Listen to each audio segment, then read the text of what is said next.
Are you calling me a horse's arse? And other phrases that Bond shouldn't use, like, that should keep you in curry for a while, and, mind you don't get soap in my eye, won't you? Because this is new Bond. This is 1987's The Living Daylights. I must have scared the living daylights out of her. And it's interesting because really it's a Bond reboot. Bond reboot. Rebooting Bond. After Bond did For Your Eyes Only, Darling, Roger Moore said he didn't want to do any more. Roger Moore didn't want to do any more, because he was already on one film deals after The Spy Who Loved Me. However, because of the reboot with Sean Connery, Never Say Never Again, which is a good movie, that was going to be running directly in competition with Octopussy, they persuaded him to do that movie, and it is shite. He then carried on and did A View to a Kill, or From a View to a Kill, if you want to be pedantic.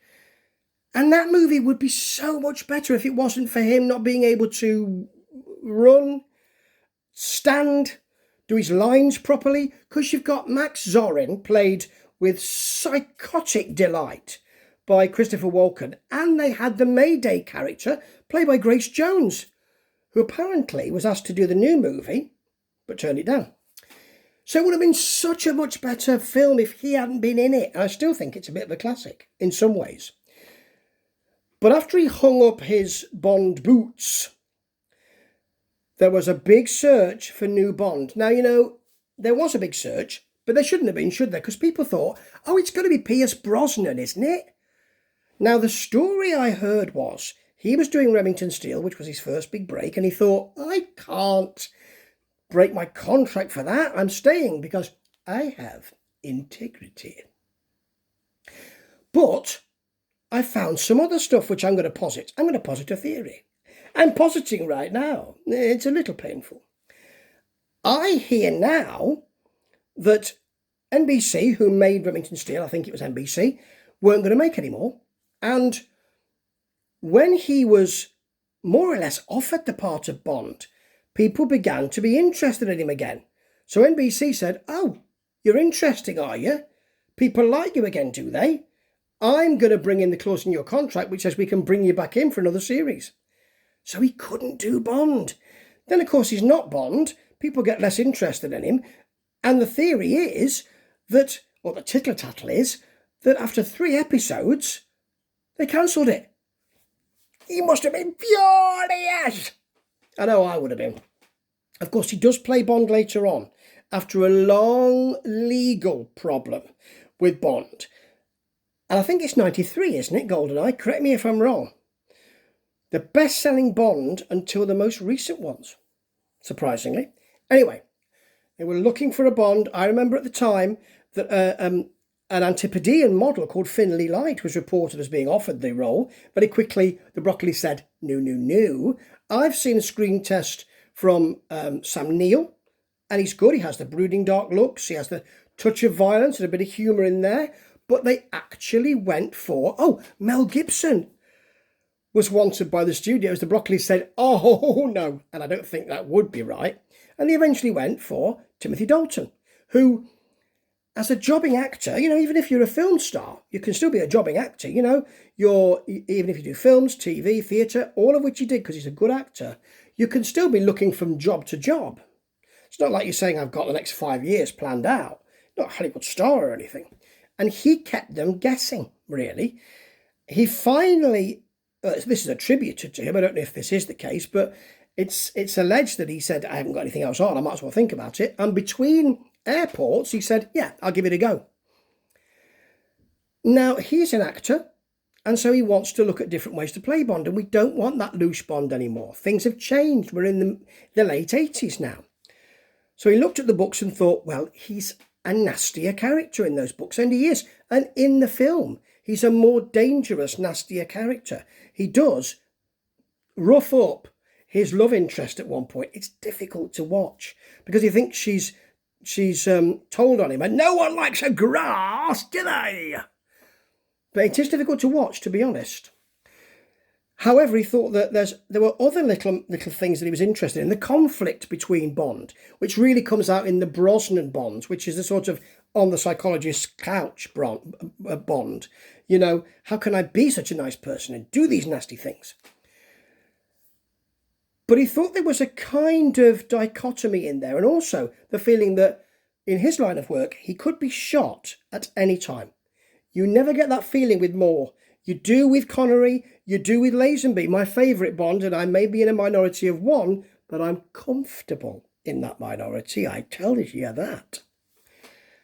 So there is that sense that it could end at any moment.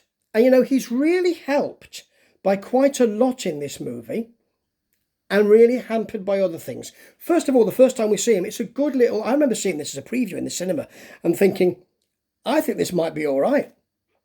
We first see him on a training exercise. All the double O's are there. Not you, 0035. Yeah, we know what happened last time. Just the other double O's, thanks. But somebody hasn't got the memo and he's shooting them for real, which means that Bond ends up, as he flees the scene, on top of the Jeep, on narrow lanes, and then he goes off into the sea. Bond's got a parachute on. Cut to a boat with a woman on the phone to her friend saying, it's so boring here, nothing ever happens. Here comes Bond.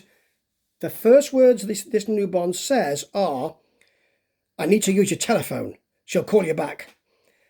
It's not auspicious, but then he says to his handlers, pick me up in an hour. She offers him a glass of champagne.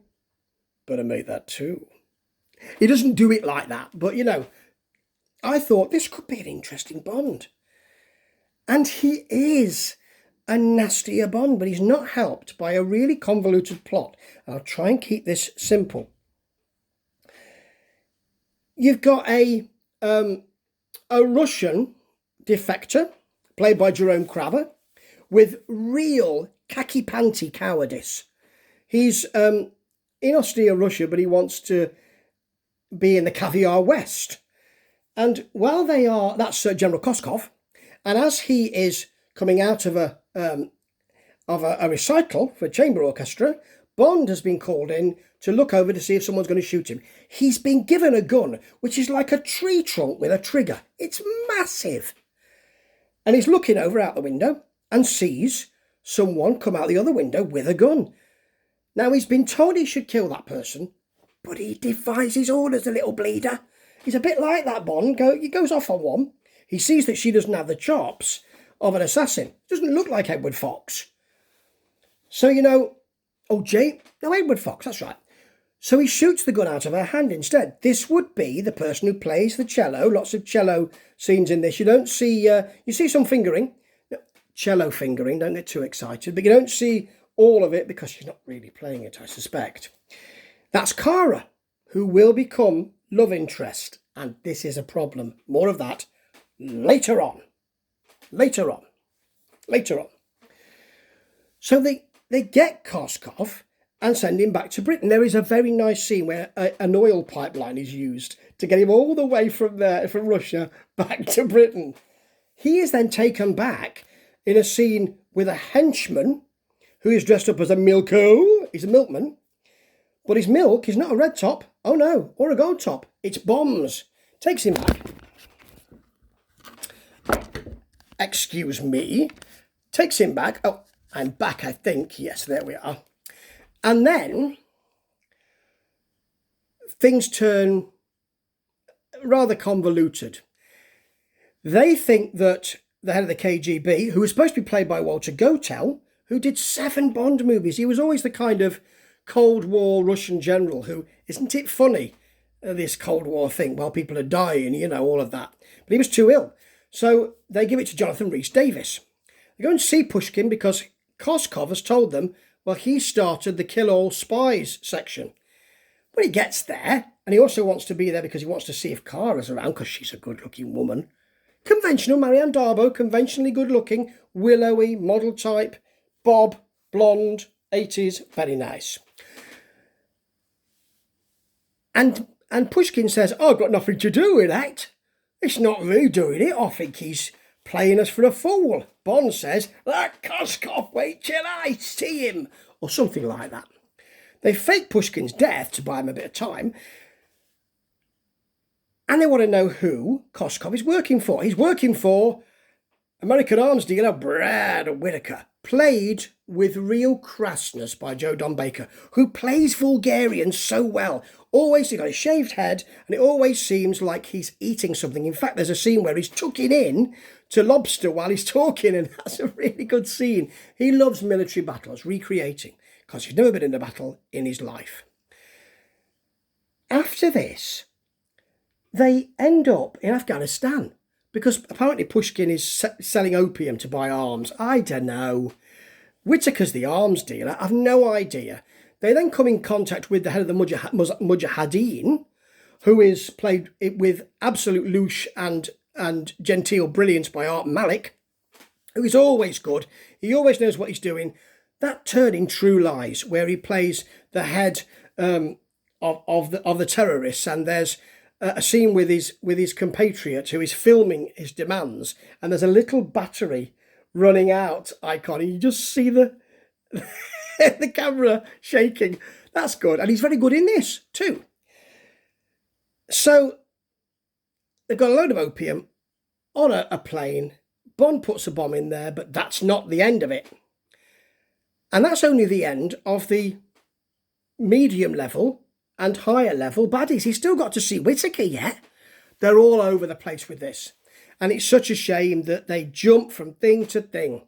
So it's almost as if, well, we can't really rely on Bond, so we're going to give him a massive plot. And it gets in the way because Dalton has a handle on what he wants Bond to be. So there are some good and there are some bad issues here.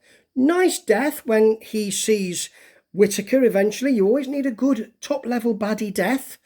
Whitaker's got a load of guns, and as Bond is firing his Walther PPK, he says, "You've had your 8, now I'll have my 80. And of course Bond is jumping around so that he's very lucky he doesn't get hit, to be honest.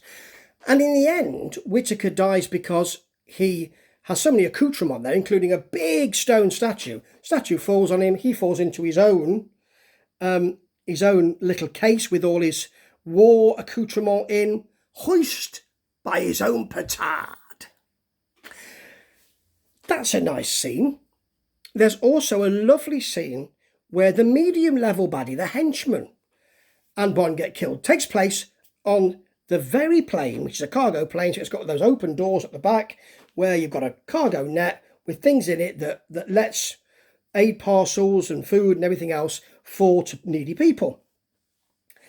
Marianne Darbo, Cara, is flying the plane because she can just do that. She's a cellist who used to fly Pan Am, I think. Doesn't say that, but I've just decided that. It must be. And she opens the cargo doors. He and the bloke fall out onto the cargo net. They are miles up in the air, and they are hanging off the cargo net having a fight. What great stunt work. In the end, it's beautifully done because the bloke grabs onto the henchman, grabs onto Timothy Dalton, James Bond's boot, and James Bond, Timothy Dalton, slowly undoes each, or rather cuts each of his laces until the boot comes off, and you do get the henchman. No! That's what you need! Jerome Crabber's death, on the other hand, goes for nothing. You just think, what, did I see him go? Did I see him die? I think he exploded, didn't he? I'm not sure. So there is good and bad here. The way that Dalton plays Bond is one of the good things. He's suave, he looks good in the tux. He's nasty. He has a real sense of fatality. And there is a harder feel to this movie. But he's really stymied by a subplot. And the only other person who's been asked to do this, really, is George Lazenby. To show love, that you love somebody, because he and Cara, in the subplot, fall in love. And there were lots of scenes of them horsing around and getting to know you and all that. He doesn't jump into bed with anybody. We don't see him bed hopping at all. And I wondered why that was. And my friend Alan, who I watched this with, hello, Alan, he said, well, remember, in 87, there was a disease. There is a disease. Remember John Hurt's voiceover on the video? It was AIDS. And maybe, and I'm positing another theory, that had something to do with this. Can't see him jumping around in bed with lots of people. He's a one-girl man. But it doesn't help. There are some lovely scenes with her, and actually, she's not a great actress, Mayim Darbo, I don't think, but I think that Dalton pulls a real performance out of her, and there's real warmth there. It's a lovely scene where they are escaping from little shits on skis with guns, as Bond is wont to do, and they are escaping in her cello case, and he is using the cello as a rudder. They approach the border where they need to get to, so they can't chase them anymore. There's a barrier. He takes his passport and says, here, wave that. They get under the barrier. He throws the cello over and catches it and shouts, we've got nothing to declare. That is beautiful. There's a beautiful scene there. And generally, there is some very nice stuff here and some very nice performances. Jerome Crabber, great performance. And Dalton knows exactly what he's doing here. But unfortunately, there's too big a plot. And they want to make him 80s man. So the way they dress him is terrible. It's all beige and, and chinos and a coat with an expanding bottom. No, he's not got an expanding bottom. The coat, it's got one of those, one of those elastic bottoms. It's not good. And he's wearing moccasins. Bond roughing people up wearing moccasins. They're not sturdy. You wouldn't have caught Rosa Klebb in a pair of moccasins. It doesn't work.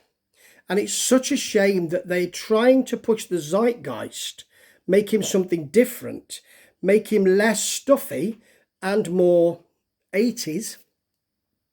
And he looks so poor. But at the time, that might have not been an issue. And I don't remember thinking, look at the clothes he's wearing at the time. Unfortunately, they don't have the courage of their convictions to make Bond harder, to make it a nastier story, to not do the kind of bed-hopping stuff. Ironically, the next movie, Licence to Kill, they do go that far, but it becomes an episode of Miami Vice. And you do need to make it harder, make the violence more, all of that, but you need a villain with a big idea, not just a drug dealer. So this is neither one thing nor the other. There are some very nice moments here. And Dalton really does have a sense of Bond. He's got a sense of humour. He's got a sense of nastiness. And he's got a sense that this could all come crashing down at any minute. He even deals with the love thing well. And he wears his moccasins okay too. Such a shame. It's a 3.5 out of 5. But really, it does deserve another look. It's a Bond out of time. And he'd be gone after the next Bond. And I think he's the Bond that really deserved better. Ta-ta.